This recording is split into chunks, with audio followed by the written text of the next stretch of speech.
აიდინს შორის უკვე აქ ზურაბ-ჟვანია იყო უკვე ჩართული და ერთი წრე ადამიანების უკვე დადებული იყო ასე შეთანხმება იყო არსებობდა რომ მას უნდა მიეხედა საინგილოსთვის რომ ის აი ეს უსამართლობანი რაც ხდებოდა ქართველთან მიმართ და ყველაფერი აღმოეფხვრა და ნამდვილი აი ესეთი პირობები შეექმნა ნორმალური ცხოვრებისათვის და ყველანაირად მათზე ეզრუნა. ჩვენ უნდა გვეზრუნა აი როგორც მეგობრებს შორის არსებობს დადებული შეთანხმება და პირობა.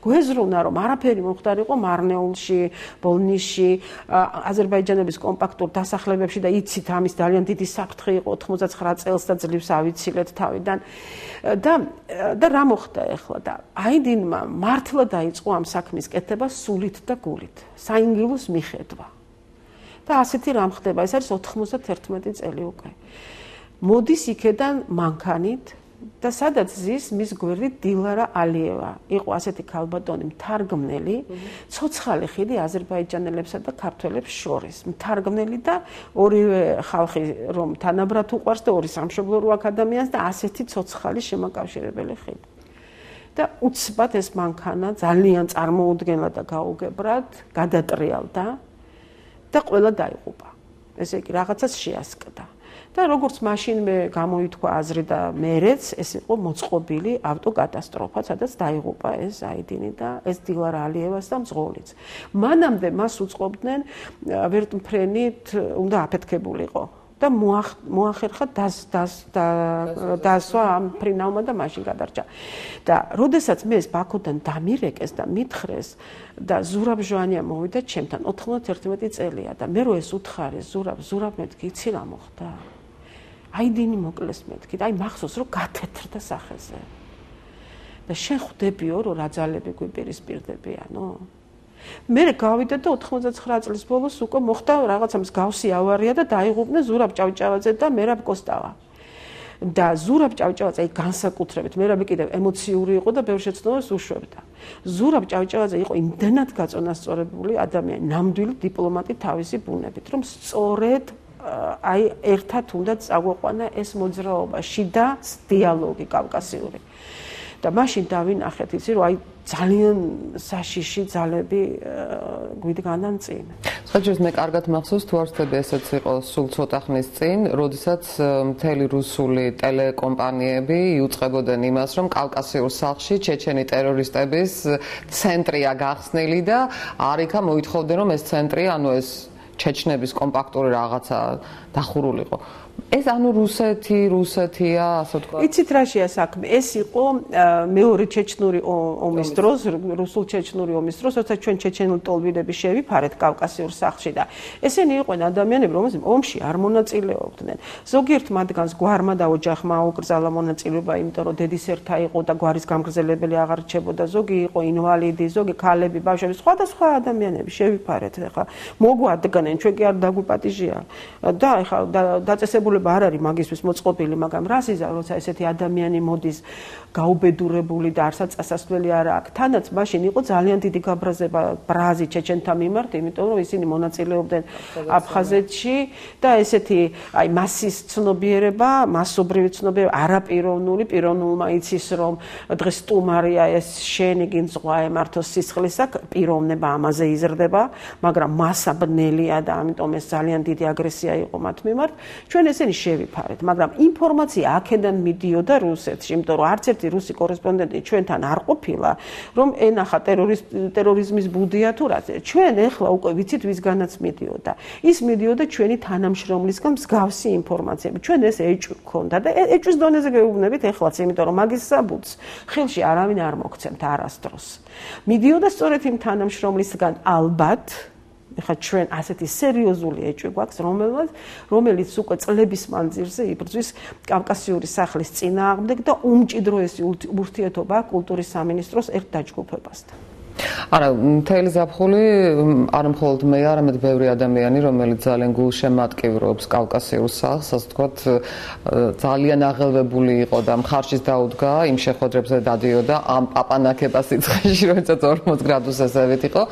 ჩვენ მაშინ იქ ბევრი რამ მოვისმინეთ, რა ხდება კავკასიური სახლის ირგვლივ, მაგრამ შეიძლება ითქვას, რომ გარკვეულწილად რაღაცა გაირკვა ეს საფრთხე, რომელიც ემუქრებოდა კავკასიურ სახლს, ანუ რეალურად ის თითქმის გაუქმებული იყო, ხო თუ არ ვცდები, იმ ბრძანებულებით, რომ ეს საფრთხე უკვე აცილებულია, რომ ყველაფერი კარგად იქნება. შეგვიძლია ვთქვათ, რომ კავკასიური სახლი ამჯერადაც გადარჩა?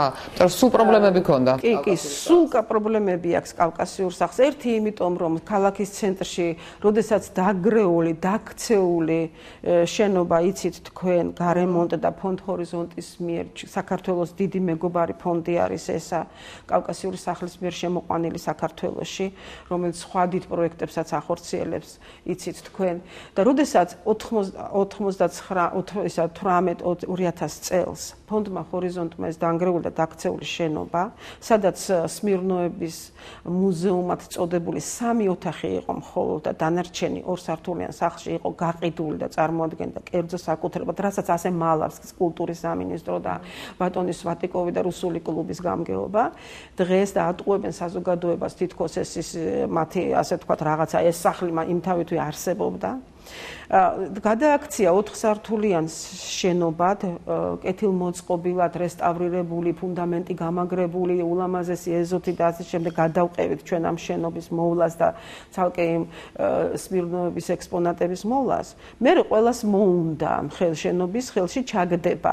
ზოგს იმ მიზნით, ზოგს ამ მიზნით, მაგრამ ფაქტი იყო, რომ ჩვენ სულ ვიყავით რაღაც შევიწროებული ამის შემდეგ და პრობლემა ის იყო, რომ ამ ფონდმა ჰორიზონტმა იმთავითვე განაცხადა ზეპირი შეთანხმება არსებობდა კულტურის სამინისტროსთან და მე გაფორმდა ხელშეკრულება, რომ ამას ჩვენ ვაკეთებთ კავკასიური სახლის საქმიანობის მხარდასაჭერად და კავკასიური სახლის შენობაზე თამუნა 3 ენაზე არის წარწერილი, რომ ეს შენობა აბრა არის, რომელიც თვითონ ფონდმა გააკეთა, ეს შენობა ფონდმა ჰორიზონტმა, ჰოლანდიურმა ფონდმა ჰორიზონტმა ააშენა და რესტავრაცია გაუკეთა კავკასიური სახლის საქმიანობის მხარდასაჭერად. ეხლა ესენი სტატუსი არ აინტერესებს იმას, შენ სამთავრობო ორგანიზაცია იყავი მაშინ და ეხლა ხარ არასამთავრობო ორგანიზაცია, ეს მას სულ არ აინტერესებს. კავკასიური სახლი მისთვის არის ის ორგანიზაცია და ის ადამიანები, რომლებიც მის პროექტებს ახორციელებენ და რომლის პროექტებსაც აფინანსებს და ამ პროექტების განსახორციელებლად საჭირო შენობა შექმნა. შენობა იმიტომ შექმნა, რომ ეს პროექტები, თქვენ ბრძანეთ კავკასიური სახალხო უნივერსიტეტი. ჩვენთან იყო 4 წლიანი სერიოზული უმაღლესი სასწავლებელი, ნამდვილი უმაღლესი სასწავლებელი ერთი რამდენიმე წლის წინ. მაგალითად, ამდენი ბავშვის საკვირაო შაბათ-კვირის სკოლა, ლტოლვილი ბავშვების, ძალიან ბევრი ადამიანი, რამდენიმე რედაქცია, ხო? ჟურნალი, აფრა, კავკასკი აქცენტი, ამ ალტერნატივა, ჩვენი სოფელი, 4 ჟურნალი. ხო, ამას ხომ უნდა დიდი შენობა. ამიტომ ააშენა ეს შენობა და იმთავითვე შეუთანხმდა კულტურის სამინისტროს, ძალიან გთხოვთ, ეს შენობა დაუმტკიცეთ კავკასიურ სახლს. დაუმტკიცეთ, რადგან მისთვის ავაშენე მე. ხო და ესე იგი ამის ნაცვლად 2000 წლიდან ეს ფონდი ვერ აღწევს ამ მიზანს, რომ ხელშეკრულება, რომელიც დადებულია კულტურის სამინისტროსთან, ზეპირი შეთანხმებები კულტურის სამინისტროსთან მოკიდებული 2000 წლიდან შესრულდეს კი არა ვინმე უპასუხოს წერილზე. აი ამაშია საქმე. უპასუხო წერილებზე საერთოდ რა ხდება კავკასიური სახლის შესახებ, ჩვენ უკვე რეკლამის შემდეგ ვისაუბრებთ.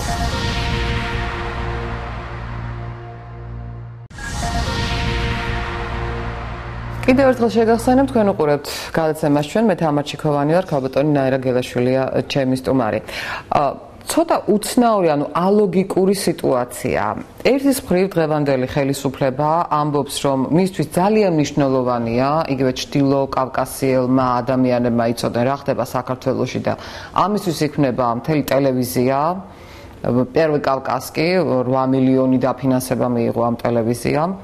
მეორე მხრივ მე როცა გავიგე თავიდან რომ ეს ტელევიზიის შექმნის იდეა გაჩნდა, მეგონა რომ საფუძველი და რაღაცა მთავარი დასაყრდენი იქნებოდა კავკასიური სახლი, იმიტომ რომ იმდენი კავშირი და იმდენი რამ, რაც თქვენმა ორგანიზაციამ იცის, მე მგონი საქართველოში არც არავინ არ იცის.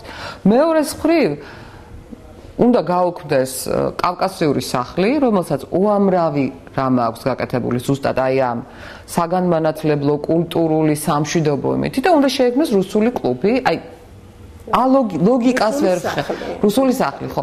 რუსული სახლი შეიძლება არსებობდეს, მაგრამ არა კავკასიური სახლის ადგილზე და ნაცვლად, ხო? რატომ უშლის ერთმანეთს, რომ